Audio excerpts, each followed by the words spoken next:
Hello everyone, that Manga Kid here to do my December 2020 manga haul. I'm just going to start off with these socks that my mom bought me for Christmas. It's a Kiki's Delivery Service and Totoro socks. My sister got Spirited Away and Howl's Moving Castle. My mom had no idea what these were. She didn't know they were anime references. She just saw them on Amazon and thought they were cute and bought them and then gave us each 2 pairs. So I thought that was kind of funny and adorable.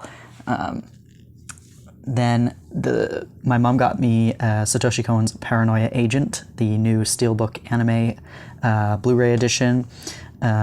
This I asked for specifically. I sent her the link to it and asked for it for Christmas because it came out on the 17th of December, I believe. Paranoia Agent is an excellent psychological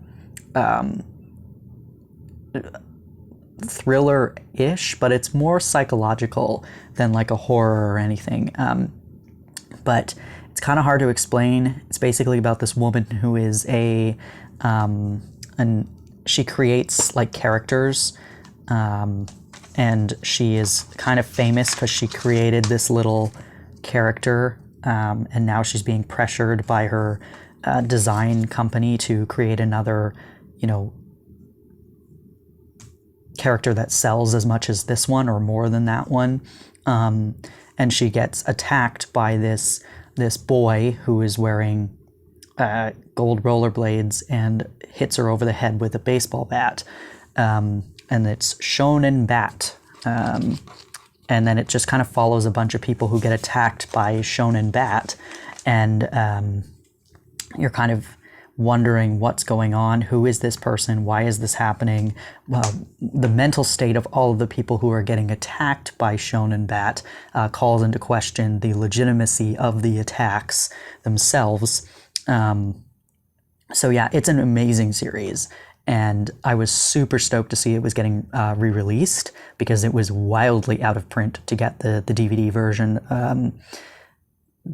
It's been out of print forever. I never thought I'd own this series, and when I saw it was getting re-released on Blu-ray, and then you could have the Steelbook edition for not only a couple dollars more than the regular Blu-ray. I was, super stoked, and right around Christmas, so I didn't have to pay for it. But yeah, I'm halfway through watching it, or rewatching it, because I watched it in the past. I'm about halfway through rewatching it and enjoying it so much. Next up, I bought a few volumes from my local Goodwill before everything shut down again. I found volume 1 of School Rumble, the old Del Rey editions. I really loved this. I've never watched or read School Rumble, but I knew what it was. I was aware of it. I believe only like 16 volumes got printed in English physically before Del Rey went under. I think Kodansha has the digital license for this, and I believe they have all of it released digitally. This was so funny. I laughed so hard. It's about this girl, as well as this delinquent boy, this guy here, and this other very quiet boy. So the girl likes him. He doesn't seem to do anything, and this guy likes the girl. And so it's a love triangle, but it's hilarious. It is, like, I haven't laughed this hard in a long time. I don't know why. This must have just hit me at the right time. But I would not be mad if I found more of School Rumble. Next up, I also got Genshikan Volume 1. Again, Del Rey. This one I think is 8 volumes in total in these singles. Kodansha re-released the series in 3 omnibus volumes, which I believe are out of print or at least out of stock and have been for a while on Chapters where I buy my manga. But this is classic otaku college kids in their otaku club, and it's just, this is one of the original otaku series that we got over here in North America, and I've wanted to read it forever and just never bought it or got around to it. And when I found this for a couple bucks, I figured it would be a nice way for me to try it out. And now I know that I really thoroughly enjoyed this and would like to get more. So I just need to either track down the rest of the singles or, track down the omnibuses, either or. I'd enjoy reading them. And then the other two things I got, same trip to Goodwill, Volume 2 of Fall in Love Like a Comic and Volume 2 of Kyuko-chan, The Earth Invader Girl.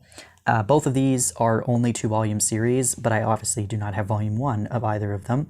I've heard of Fall in Love Like a Comic, just a short shoujo. Don't really know what it's about because I have not read it because I don't have Volume 1. But again, a couple bucks in very good condition, so I figured why not. Same with Kyuko-chan. This one, Ueda Hajime, creator of FLCL, or Fooly Cooly. I just really like the art. I think this is excellent. And even though I can't read Volume 1 as of right now, hopefully in the future I will find it because this is intriguing to me. But yeah, another Del Rey release on that one. And then I got the first omnibus of Mermaid Saga by Rumiko Takahashi. Beautiful cover. You can't really see the you kind of can, the little sparkly things. And it's a beautiful, beautiful cover. There's some really lovely color pages and some boobs, apparently. But yeah, I am excited to read this because it is more of a horror series. A lot of Rumiko Takahashi's stuff are quite lighthearted, so I'm interested to see this because Inuyasha, which I love and adore, does have a really dark violence and gore in it, even though it's a bit more lighthearted. So I'm interested to see a slightly darker story from Rumiko Takahashi because I know that she does action and gore and stuff quite well. I don't know if this one is going to be, well, there you go. So anyway, I haven't read it yet because I was binge reading Inuyasha and this came in the mail and I went, I can't overdo it on the Rumiko Takahashi in this moment. So next up, I got the first 2 volumes of Monster and the Beast by Renji. This is a Yen Press release. And as you can see, my Volume 1 is quite damaged actually in the corner. But this was out of stock on Chapters for so long. I've been trying to get it since it came out. And it kept going out of stock every time there was a sale. So I just, you know what? I can live with the damage because I've been waiting so long for this and I wasn't going to return it and try my luck at getting another copy of it. The spines are going to look excellent. I know Volume 3 is out, but I have yet to get it, obviously. I talked about this more in my wrap-up for the 25 Days of Manga, because I read this during that readathon. And I also do have a First Impressions video coming out at some point in the next couple months or so. I don't remember when I've scheduled this particular one for, but it's a really good, technically BL series, very cute. I'll show you some of the art. It's so funny. So funny and cute and ridiculous. And I just really enjoy it. And then I got Caterpillar Girl and Bad Texture Boy. Again, talked about this in my wrap-up for the 25 Days of Manga readathon as well. Again, I will have a video out within the next couple months reviewing this title.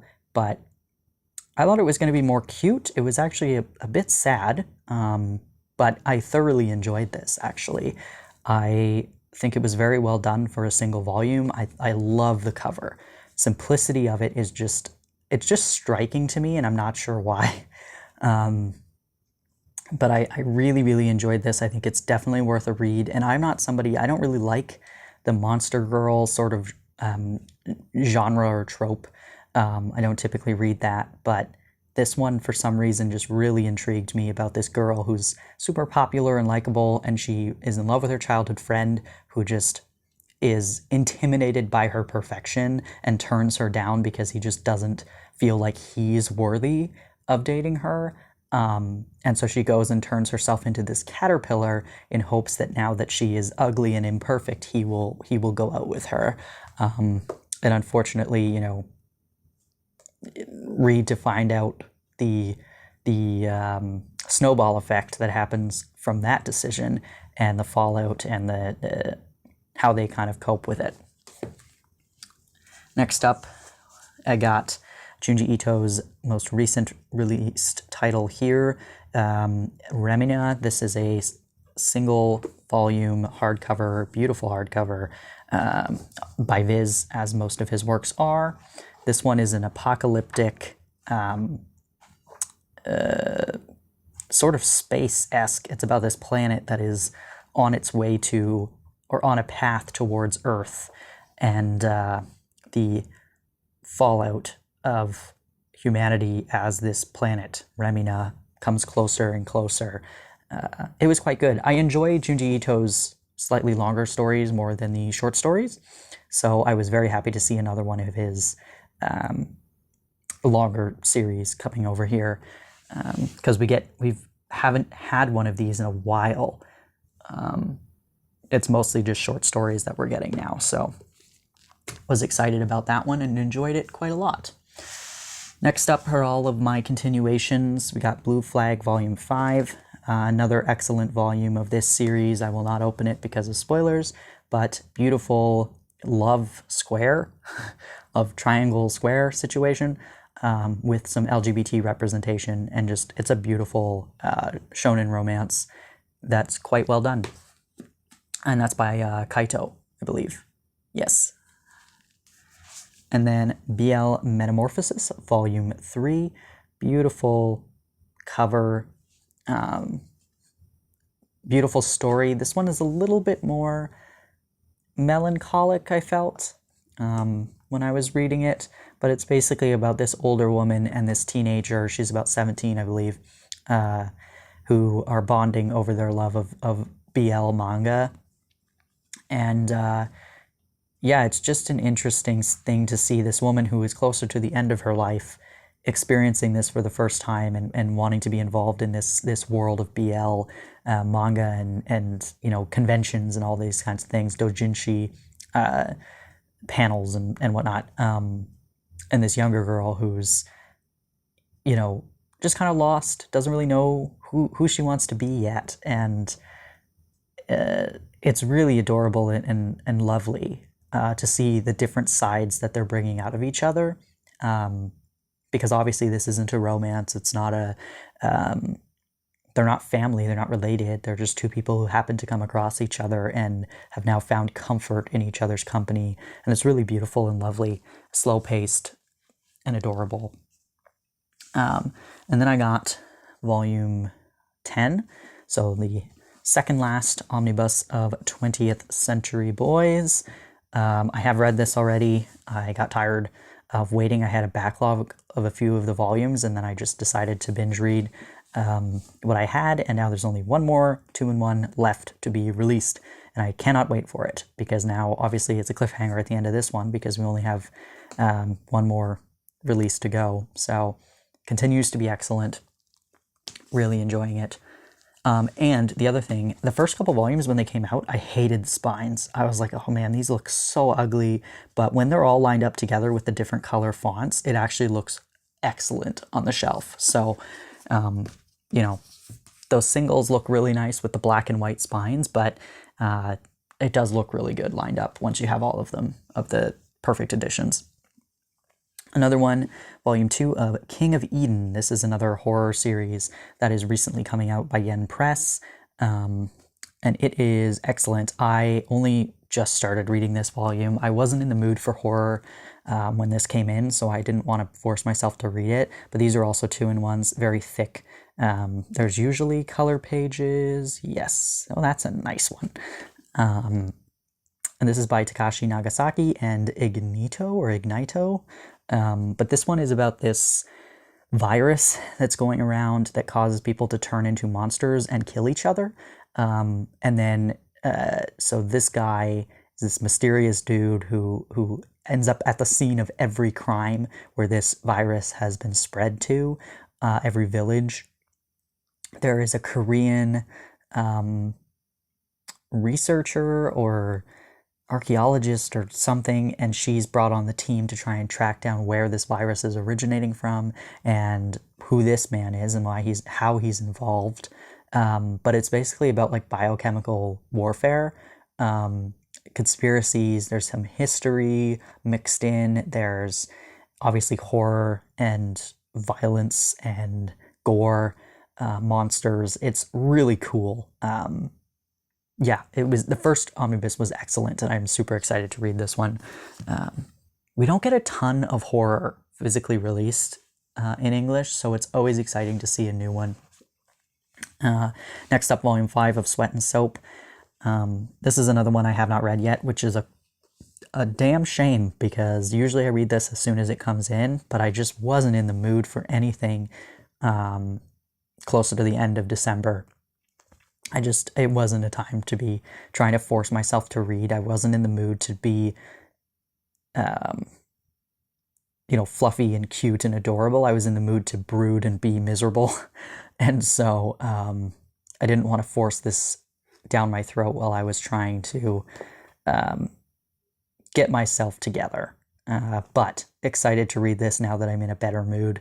And yeah, just a beautiful, one of my favorite releases of 2020, to be sure, because it is an excellent depiction of a very healthy relationship, and can't wait to see what this volume brings.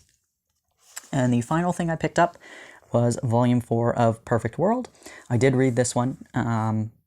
Continues to be a good series. We're following, oh, there's a dog here.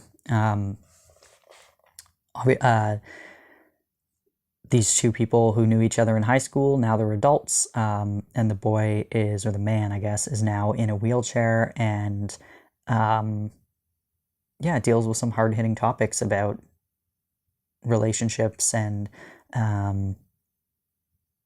dealing with your own kind of perceptions of the world, your own baggage that you bring into a relationship, and how that can affect your partner, your own assumptions about other people, and how that can affect relationships. It's just really interesting. I also like that he's an architect, and I think she's also, they work in a similar field because they end up meeting through work. Their companies are working on a project together. But anyway, pretty good. I enjoyed it. I will continue to collect this. And with that, that's all I got in December of 2020. Bit of a smaller haul, was mostly my pre-orders and whatnot, but happy with what I got. And yeah, if you have any questions about any of the things I picked up, or you want to let me know what you picked up, or even, one of your favorites of 2020 or anything like that, let me know. Thanks for watching.